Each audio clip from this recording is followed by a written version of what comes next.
being a man is tough, and being a manly man is even tougher, particularly in the animal world.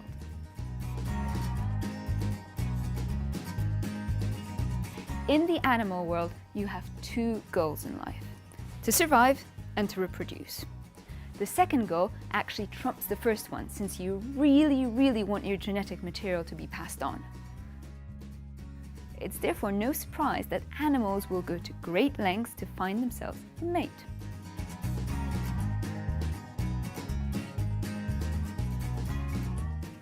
Some species practice what is called a polygynous mating system, where a single male will copulate with many females.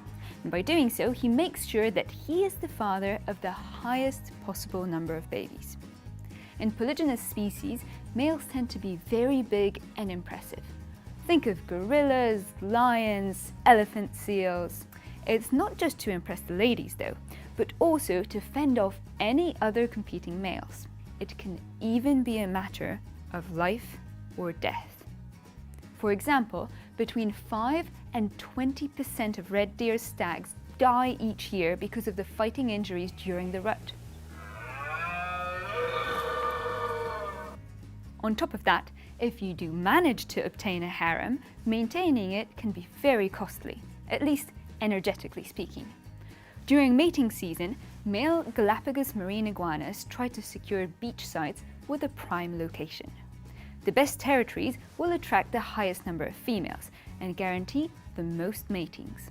Unfortunately, defending your real estate takes up so much time that you can't afford to eat. A marine iguana securing the best site for his girlfriends may fast for as long as 49 days and lose a quarter of his body weight. Okay, so it's a trade-off. You put in a lot of effort, but you secure more mating opportunities. Surely it pays off. At least the manly males get all the ladies, right? Well, not necessarily.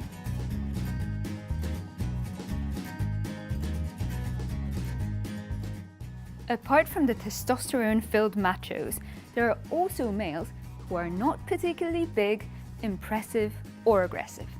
Frankly, they wouldn't stand a chance against the alpha males, who wouldn't even consider them worthy competition. Interestingly, however, it turns out that they sometimes do better with the ladies. Take red deer stags, for example.